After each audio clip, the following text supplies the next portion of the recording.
Hey, welcome to the Saturday night, first ever Saturday night edition of Three Chords and the Truth. We're doing something kind of different this week because we had some internet gremlins that got in our way on Tuesday night, and I don't know what the heck happened, but we just suddenly couldn't do it. So we decided to move it over to Saturday night. And hang on, I got to get rid of this. There we go. Thank you, Sebastian. So we decided to move it in studio. We had Marty Peters scheduled for the other night. We couldn't do it, so we decided we're going to do it this way. Fortunately, Marty only lives about 3 miles away, so it worked out pretty good for us. Again, Alex was not able to be with us tonight because he had prior commitments with the fire department. Kudos to those guys for all the good work that they do. They run into burning buildings to save people that they don't even know. And also check out Alex's band, the Noblemen, Buffalo's Rockin' Country Band. They just played last night at the Stage. Over here at Master Control, I got the co-host and executive producer of 42 North 78 West sports show that's on every Monday night at 8:45. He was all jacked up the other day because of the Bills, the Bills draft thing. And as always, keep in mind, my friends at Special Spaces, they do so many good things for kids with cancer. They redo bedrooms for them so that the kids have got something of their favorite theme to look at while they're confined to their bedrooms. As always, leave us a comment.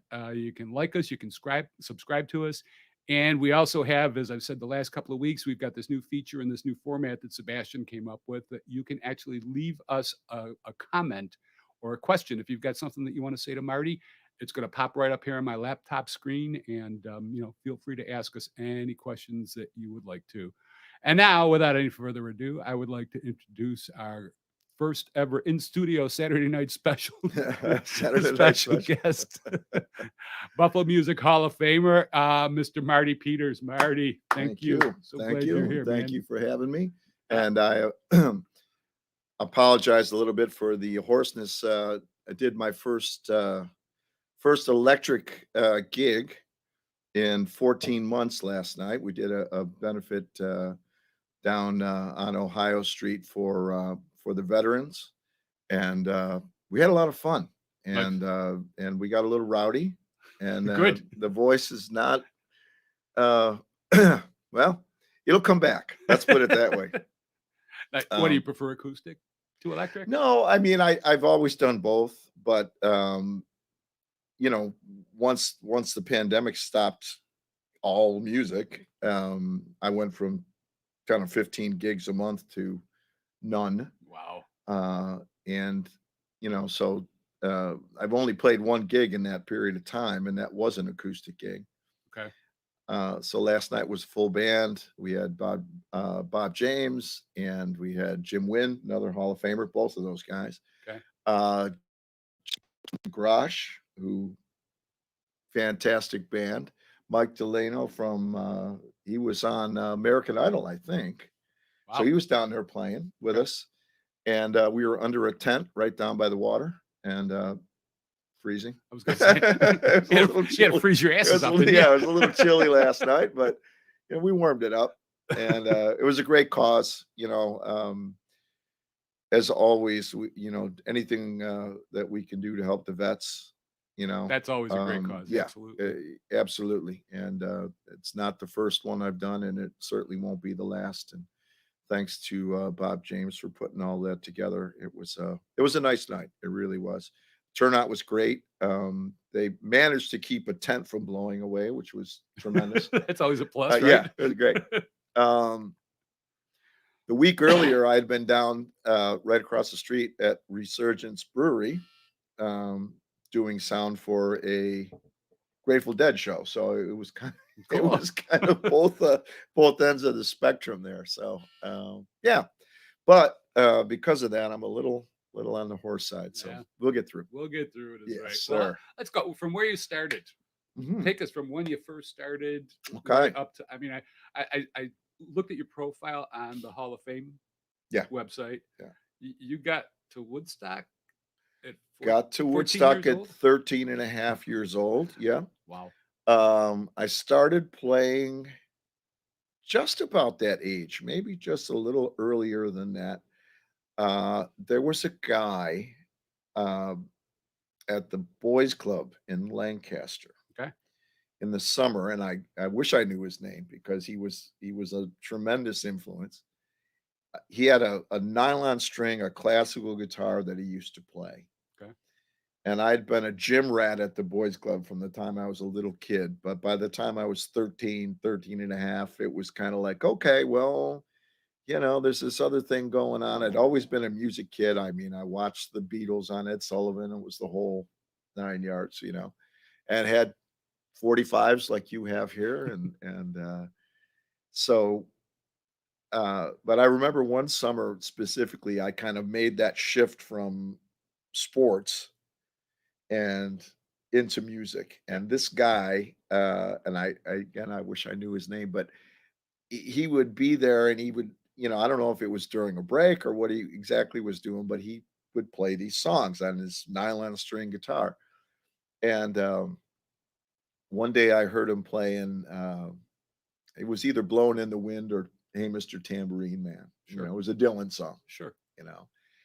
And I was mesmerized. I mean, and he could finger pick, which to me was just beyond, I was like, how do you do that? And he showed me a few things. I mean, he showed me one or two chords.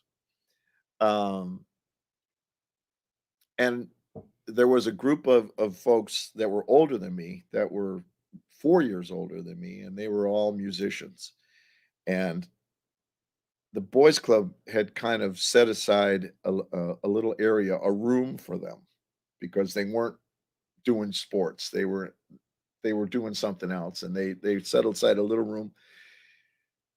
And one day I got the courage to kind of peek in their room. I knew they were in there, and they were all of the hippies, all 20 hippies in Lancaster at the time, you know, all in one room. If you dropped a bomb on there would have been no hippies.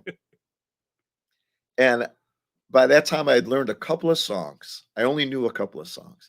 And one day I got the courage, because I was a kid. I was 13 and they were 17 years old. And to me, That's a big difference. that was huge difference, especially the girls, it was, oh my word.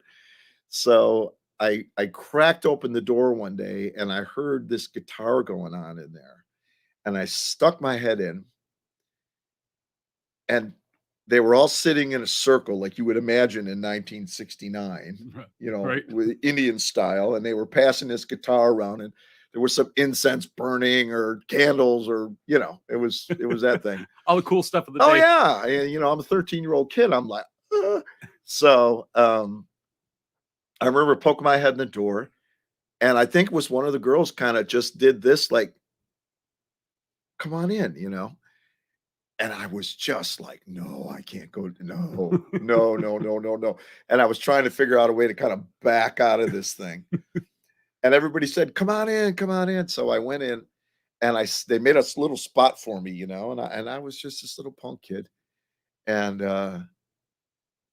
they started passing this guitar around, and it got to me, and I knew how to play John Barleycorn by Traffic. Wow. I could play that, And so I borrowed a capo, which at the time was a little piece of rubber, Remember basically, those? right? With a little With the peg hanging metal out? thing, right? I put it on there in my little voice, and I sang John Barleycorn. And from that moment on, I was in the group. Really? I was part of the gang, Cool. Um and that just gave me this whole support group, and they were older, so to me, I looked up to all of them, and many, many, many of them are still dear friends of mine. I kept in touch with them all of these years. That's cool. Still see these guys. Cool. So from there, my sister, who's 13 years older than me and has always been kind of she's my guardian angel. Everybody should have a guardian angel, and she certainly was mine. But she saw my interest. She lived in Connecticut at the time, so I didn't see her a lot, but she knew that I was just nuts about music. And I used to go down and visit her in the summer, my brother and I. And when we'd get there, she would get the Village Voice, which was Oh yeah. right the Yep. I remember that. entertainment for you. Those of you that don't know the Village Voice, picture the Buffalo News when it had the gusto, and then magnify it by 1,000 times. Yeah. And it had every cultural event or concert or that you can imagine. That was a big deal. Yeah, book reviews, whatever. But she would get that on the weekends. And so every weekend I would grab the Village Voice, and I was like just ravenous with this thing. I mean, I would just get it and I would read it from cover to cover. And in the back, it would list all the music events, and it would have all the clubs. It would have the Fillmore, and it would have the Bottom Line and the Bitter End, and Gertie's Folk City, and whatever was going on. Yeah. And all these names that now are legendary, back then they were just play. Right. I mean, it was Bob Dylan. Okay, great. That's cool. Arlo Guthrie, and it was Richie Havens, and it was, the Airplane, and it was, it was going on. And she lived in Connecticut, about an hour away. And so I remember one summer, I started seeing this thing in the back of the Village Voice, and they start talking about this festival. But it kept moving. Like every week it was someplace else. One week it was in Poughkeepsie, and then for a while it was in Vermont, and then they moved it to, down to someplace in central New York, and it kept jockeying around, but I kept watching it. And eventually it said White Lake, and they started announcing bands. And at first nobody knew what the band, it was nobody that you heard of. Mm-hmm. But I followed it every week, and eventually I saw the Jefferson Airplane. I was a huge Jefferson Airplane fan. And right after the Airplane signed up, which eventually became Woodstock, the next week was The Who and Mountain. And then it all broke loose. Started to fill up. Yeah. I mean, and by the end of the month, it was this thing that was just like, I cannot not go there, How the hell did you get there? You're 13. Well, okay, so I'm 13 years old, right? At 13 and a half. So I'm thinking, and a half. But and a half. That made a difference. So, but I was one of these kids that was so intent on this that I did this. I said, if you don't take me, I'm just going to wake up one morning and I'm going to go out to the road and I'm going to stick on my thumb. Don't do this, friends. Okay. This is what we used to do in the old days. You hitchhiked. Okay. Not a good idea. I said, I will hitchhike there. And I would have. I was that nuts about music, My parents found out about it. They were back up here and we were in Connecticut. And my parents said, there is not a chance you are taking this kid to this thing. And you have to remember, at that point, they were only talking about 50,000 people. Yeah. Oh, yeah. But 50,000 people is a lot of people. It sure was. Yeah. Especially those kind of people. And I told my sister, if you don't take me, you'll wake up one morning and I will be gone, and I'm going. I can't miss this. So we went, my brother and my sister and I, in a 1963 Corvair convertible. Wow. Yeah, never mind, Ralph Nader. That was a good car. Okay, it was a good car. I remember those, man. I don't care what you say. It was that gold color Corvair convertible. It was a good car. And we took off. We had 2 ham sandwiches and 2 Snickers bars. They had the engines in the back, didn't they? Yes, Okay. Yeah. I didn't mean to get off. And they had the spare tire was in the front. In the front. So if you got an accident, basically you were dead because all you got was the spare tire through your neck, and that's the thing. And we took off, and it was only from her house maybe 4 hours over there. Yeah. And we drove, having a great time. We stopped in Westport, Connecticut, and we went to there was a thing back then called head shops, friends. And head shops sold incense and records and beads and paraphernalia. Yeah, stuff like that. I bought a tie-dye shirt. It was a white shirt with black moon and stars on it. And a Nina Simone record. Okay.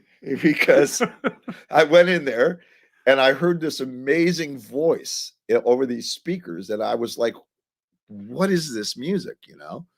And the guy said, well, it's Nina Simone. And I'm like, well, I have to have that. So I bought the Nina Simone record and the shirt.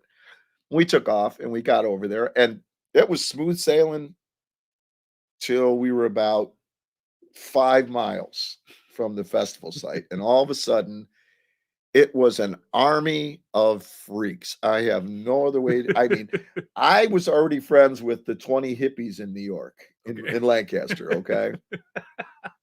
This was another whole situation altogether. All right. This was 500,000 people who looked like something out of a Tolkien story. I don't know any other way to describe it. Walking down these dirt roads, and I don't know if any of you have ever been in the Catskills, but it's still not very, developed. And back then it was dirt roads, It was a lot of farmland, wasn't it? Yeah. And I don't know if they were Amish. I don't know. I think they were Hasidic. Yeah, probably in that area. Hasidic Jews, Yeah. I mean, I remember the hats and the curls and the horses and the buggies, and they'd have to get off the road with the beep beep and people sitting on your car, and just having a great old time. And we got right up to the festival site and we parked the Corvair and we got out. It was Friday afternoon. And we walked over and we were, I can't even guesstimate how far away we were from the stage. I could certainly see it. We were to the left-hand side of the stage. And, at whatever it was, 3:30, 4 o'clock, Richie Havens came on. And it was history, and we just stood there. And eventually we decided we wanted to get closer. Well, I wanted to get closer. My sister, I mean, I didn't even realize at the time, I was so into it, what she must have been going through. She's 26 years old. This is not her generation. And she's trying to protect her kid brothers. Right. And I want to get to the stage. So we're bartering like pieces of Snickers bars, to get an extra 10 feet because nobody had any food. Right?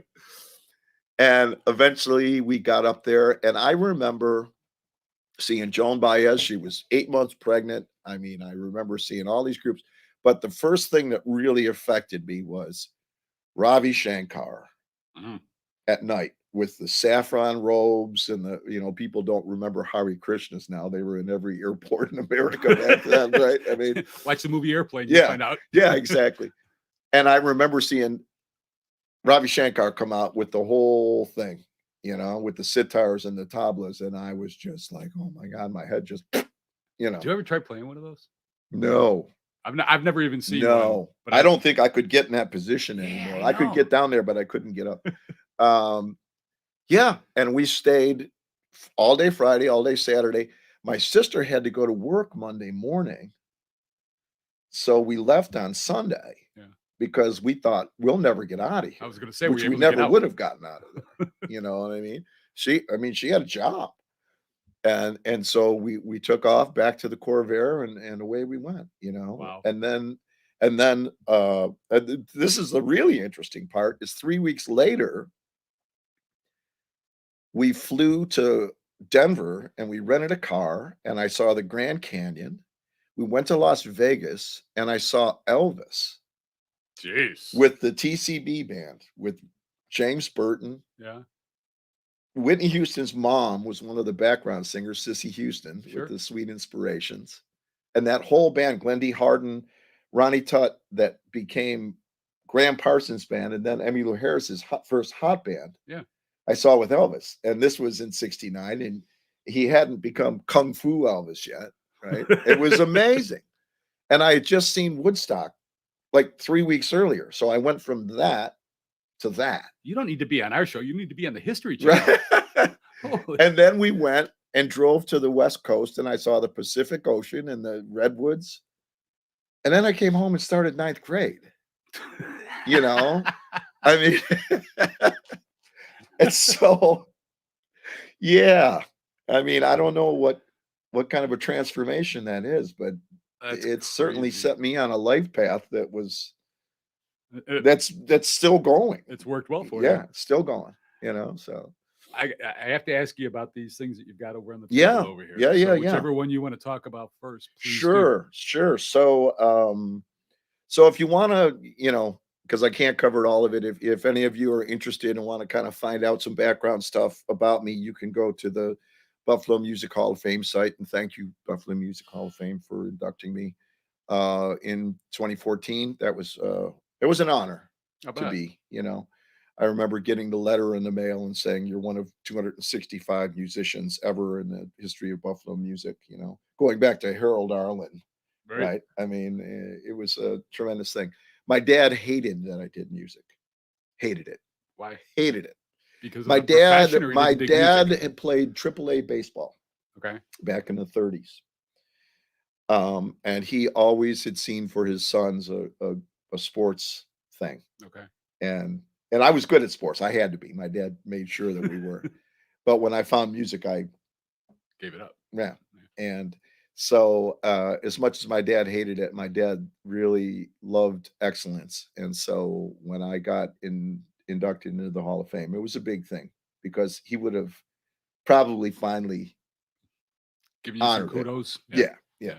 So anyhow, the stories on that site, but a couple of things. Number one, back in the 1980s, like a lot of us, I was unfortunately on the receiving end of a bad car accident. I fractured. Well, I didn't. Someone did it for me. 13 vertebrae in my back. Basically broke Ouch. my back. Yeah. And I was playing music full time and unable to do that. I had this beautiful, for those of you that don't know about old Gibson Les Pauls, wonderful guitars, but they weigh a ton. That's the instrument I was playing. I went to my doctor. I said, this thing's heavy. What can I do? He said, you can stop playing the guitar. Jeez. That's a hell of a thing to Right? hear. Yeah. And this is something that I had done all of my, it was my life. You Right. know, I said, incorrect answer. Okay, wrong answer. I can do that as easy as you can stop being a doctor. Okay, so we got to come up with something else here. I was living in Boulder, Colorado at the time, one of the mountain climbing capitals of the world. And there was a wonderful hardware store called McGuckin's. They had everything. And one of the things they had was a whole section of um, webbing and carabiners and plastic pieces that you could put together harnesses to climb rock faces. Right. So I thought to myself, well, I've got this problem with my shoulder. I can't hang onto this guitar, but I've got two shoulders. So I came up with this crazy design to basically put a guitar over both shoulders. Um, I had no idea if it would work. I went to this hardware store and I got bits and pieces of webbing and I went to a Tandy Leather. They used to have a place called Tandy Leather. You could buy leather. And I got leather pieces and I looked at my jeans one day and I noticed that the only parts of them that weren't falling apart were the rivets. So I got a Yeah. rivet gun and I fashioned this kind of Frankenstein's monster with tape and glue and everything. And I made this guitar strap that goes over both shoulders. All right. And it's a Mobius strip. It will just continue to slide. That is so All right. freaking cool. And I put it on the guitar and it held the guitar. And I was like, okay, so what am I going to do with it? So I took the prototype, the only one I had, and I sent it to Martin Guitars in Nazareth, Pennsylvania. Yep. Didn't hear anything. 6 months go by, 8 months go by. Finally, one day I go to my post office box and there's an order for 5 gross of these I love things. that. I love that story. And I have no way to make these. They have the prototype. Right. Okay. I don't even remember how I did it, but I have to deliver these things in 4 weeks. In 4 weeks. In 4 weeks. Wow. Yeah. So I have to make hundreds and hundreds of these things in 4 weeks, and I have to package them and get a header card and instructions. And this was all before the internet. There was no computers, there was no anything. So in order to make a header card, you had to go and get press-on letters, you know, and take it to a Kinko's. I mean, it was unbelievable. I had them stacked up to the ceiling in my apartment, but I did it. I mean, I got it. I sent them out. Are they still selling them today? They are. Cool. So from that point, went from Martin to Elderly Music to St. Louis Music to, you know, all of these. And I had this business, and I had it for 8 years, and I did the NAMM show, which is a big music merchant show for those of you that don't know about it. Yep. And we made them for drums, and we made them for saxophones. In fact, the ones that you see right now that are going over both shoulders for sax, that was my design. Really? I got a patent. I did my own patent search. I didn't hire a lawyer. I had no money for a lawyer.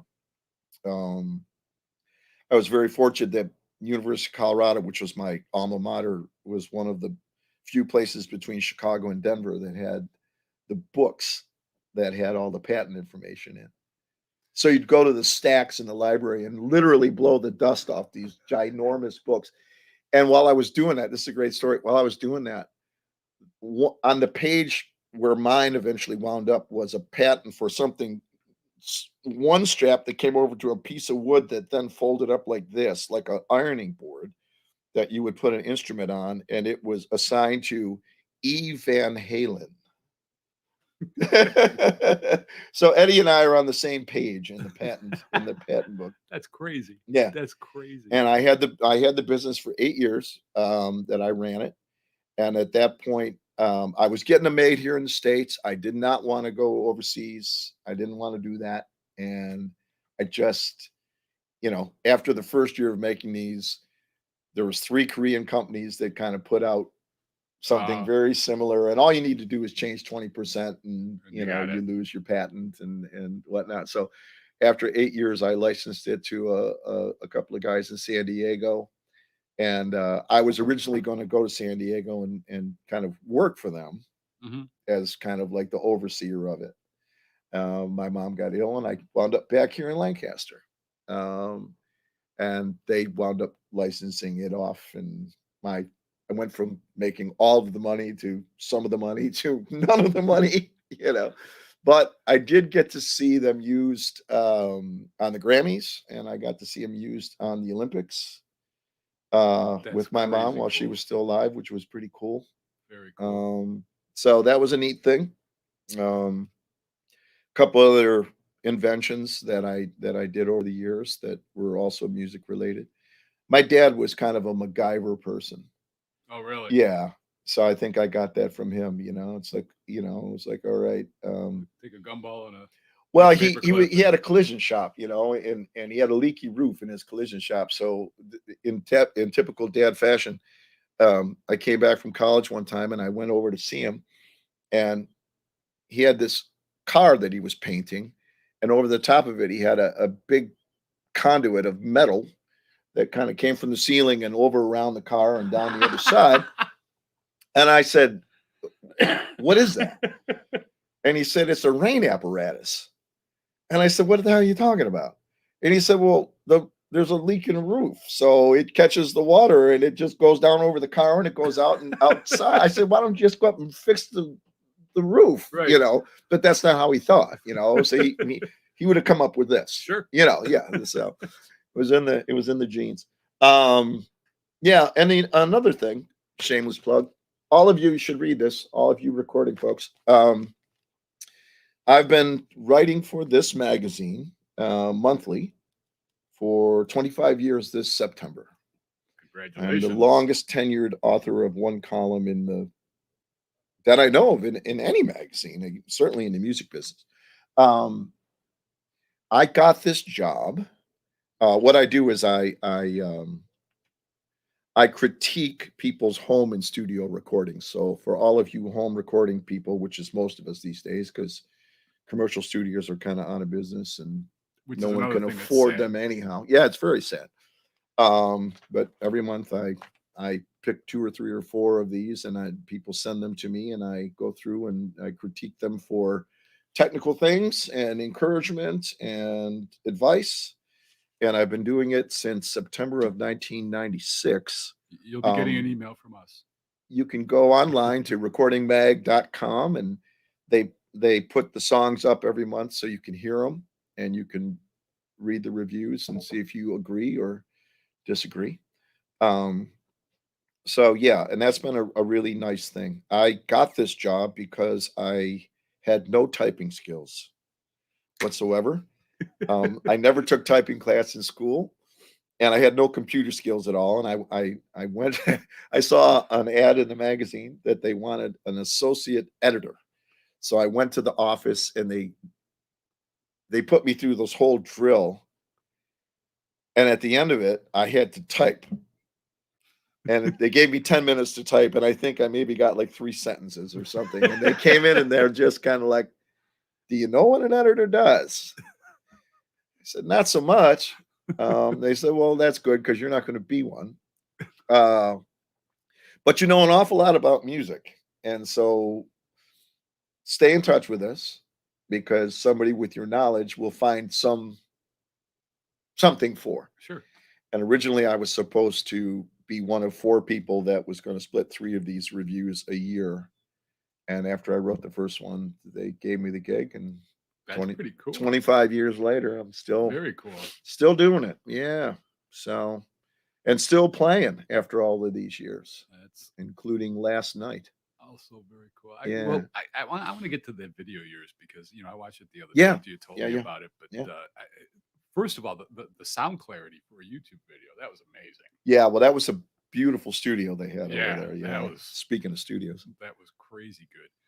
But if you want to set up what I know what it's about because I listened to it. You told me a little bit about it. But if Sure. you want to do a setup Yeah. on it, and then Sebastian, who's Sure. So the song is called Cardboard Sign, and it speaks to homelessness and the homeless issue in the country. And I,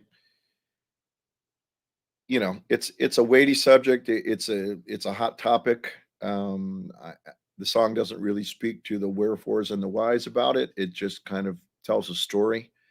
I wrote it um, in Boulder, Colorado, on the back of a electric bill that was laying in the front seat of my car, and I had just gone to my post office box.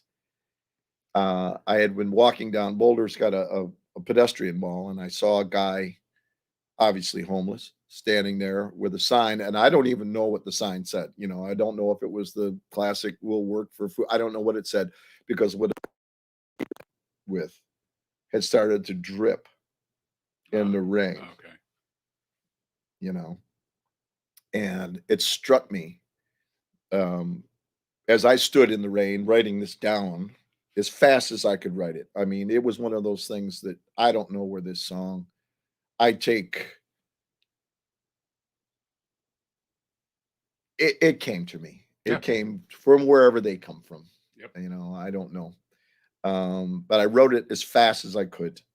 And I didn't change a word. I didn't do anything.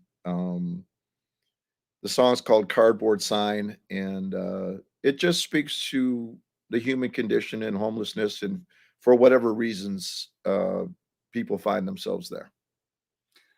Well, with that being said, why don't we take a listen to Marty Peters' Cardboard Box?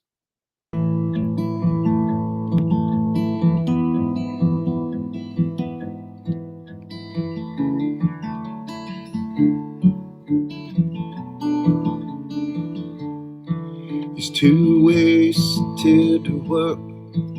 Tell me, why should I care about some broken hobo with 1,000-yard stare? Why can't he be like the rest of us? He scares us half to death Besides, I'd like to give my conscience another day of rest.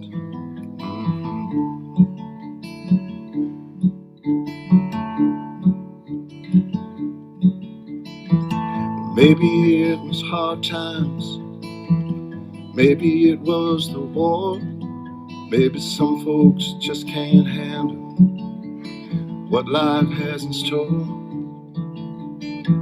But any way you play it, you won't buy back the time. With all the nickels in the world, pennies or the dimes.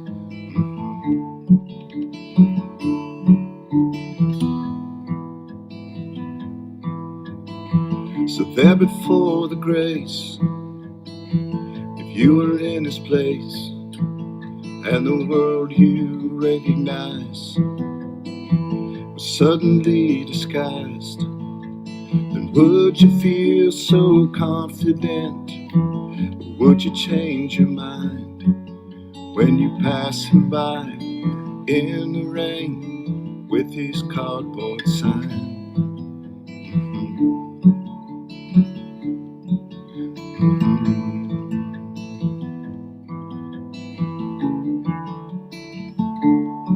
You see, it all comes down to moments. You only get so many ticks. It's hard to see an illness when you don't feel sick. Still, I knew from the beginning, man, I knew right from the start, the road to an open mind runs through an open heart.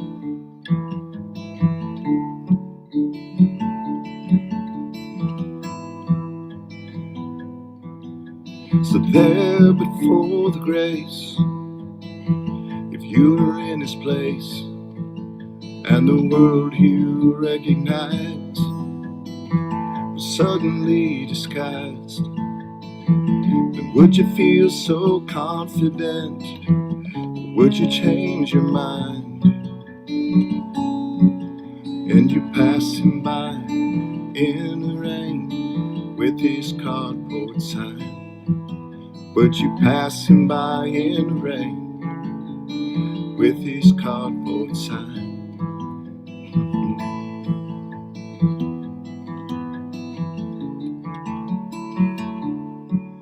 Would you pass him by?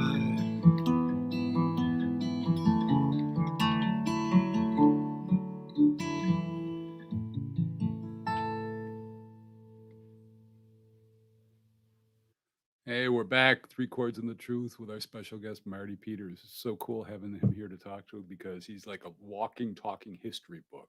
This is really, there's so many people that have been on this program that, we could probably talk for 3 days with some of them. I have to give a special shout out to Pat Terry because Pat Yeah. Terry, Thank you, Pat. yep, he was the one day, all of a sudden I get a message from him. He says, you should get a hold of Marty Peters. He'd be very Yeah. cool. Pat and I did a lot of work together. We when I met Pat, and my gosh, I can't even, time flies, but we worked on a lot of his songs together, and arranged them, and I helped him, and I think he'll agree on, and he's been very generous with his acknowledgement of learning some studio skills and different things, and watched him, now he's gone way past what I can do, like on computers and recording and things like that, and I so admire his enthusiasm. I mean, he is just like one of the most active, enthusiastic I don't think he guys. sleeps. No, I don't. No, I don't think he does. Hey, Pat, get some sleep once in a while. No, you know what? He is positive and always moving forward and never in the rear view mirror. And it's just a great way to go through life. I think And he's in so, like 7 bands right now. good for right? you, man.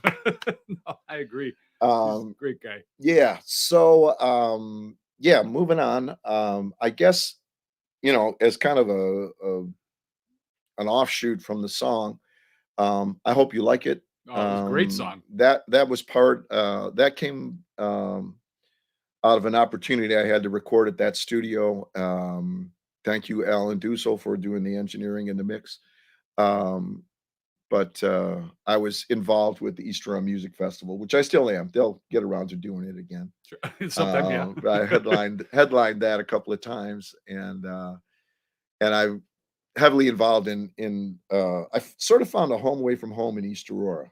Really, it's a beautiful village. Yeah, I got hired to do a speaker install at a club out there called 189 Public House about 7 years ago, and I was just going to install the speakers and be on my merry way. Yeah. Go next door and get a beef on wick, and at the Barbell. The Barbell, And yeah. same owner. And a couple of days before the opening with the national act, they said it was a digital system I put in there, and they said, "Hey, nobody really knows how to run this. Could you stick around and just do that for us?" And 7 years later, I was still doing it. Wow. But through that, I got kind of adopted by Cool. that wonderful community out there. And there's still a wonderful community out there. I made wonderful friends, great folks out there, gave me a lot of opportunities to play. As part of, some of the other things I'm doing, obviously I'm still recording. I have a studio at home. I'm still writing the magazine. I'm still performing. Now that we're out of our COVID crisis a little bit. I also, through the Buffalo Music Hall of Fame, was very, very, very happy to do and be part of something called Music Medics, which was a program where some of us would go and play at Children's Hospital, specifically for the young kids and the Yes. families. And it's rewarding, and it's heartbreaking, and it's every emotion that you can possibly think of. I also on the last Friday of every month would play at the mission, at the city mission. Right. And the last Friday of every month is birthday day. Nice. So whoever had a birthday during that month, they would get cake or cupcakes, and Cool. and it would be a chance for everybody to celebrate. Yep. Which was a wonderful thing. And so I was so happy to be part of that Music Medics program, and thanks to Rich Sargent and all the folks at the Hall of Fame for everything they do, and also to Bob James, like I said last night, Buffalo Blues for Veterans. I've been part of that program for a number of years now, including a concert we did last night.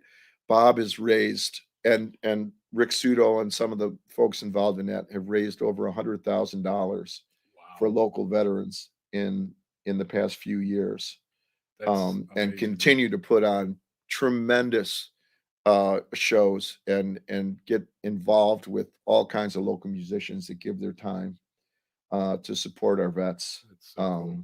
Yeah, and So cool. continue to do good work. So, kudos to Bob and Rick and everybody for doing that. And yeah, I hope you come out and see me play locally. You got anything coming up that we should know about? Yeah, Mother's Day, so bring your mom out to hear some music. I'll be playing with my buddy Rob Mazurkowitz at 42 North in East Aurora. Speaking of East Aurora, home away from home. From 4 to 7, family hours. Nice. Bring your mom out and treat her to a cocktail or a fine brew, and hopefully the weather will be nice enough that we can do it outside in their courtyard. So yeah, I think it's the 9th, May 9th, Mother's Day this year. It could be. Yeah, so- It's the week after this. Yeah. So, yeah. It sounds So about right. yeah, and then we move forward, always Cool. forward. Tell you what, man, this has really been a pleasure. Yeah, Anything thank else you you. want to tell us about? No, No? I think that's good. Thank you. Think we're good? Thank you for having me and accommodating my lack of computer ease. I didn't say it was on your end, man. I said it was. I'll own. it I would- will own it. I will own it. Absolutely own it. So, and thanks to Sebastian over here for doing the work. Absolutely. Yeah, No. no, I appreciate it. This has been a very cool. They all have. I can't say Of that course. one is Of better course. than the other. We all have our stories, right? And And that's what makes life wonderful. That's exactly right. It's so very cool. And to be honest with you, one of the coolest things that's come out of all of this is that, again, Sebastian is a 21-year-old film student, and he's gotten, just because of this little thing that we're doing here in our studio, he's got people offering him jobs to come and do videos. And Yeah. I'm like, that is the coolest thing. That is the thing. Out of it, Yeah. because it's been. It just moves everybody forward, right? Yep. I mean, And contacts are always the best thing. high tides Absolutely. lift all boats, and that's how it should be. Exactly. Yeah. Again, on behalf of Sebastian and Alex and myself, we want to thank Marty Peters for coming over here and doing the show with us. Thank you all. It's been very cool. And with that being said, if you want to go ahead and send any suggestions for further shows or something, go to petekramer@aol.com or tell me that I suck. I don't care. That's I got no problem with that. And here is where we come to the point where Sebastian cues me that there's going to be the outro music, and we'll see you on Tuesday with Bill Ants.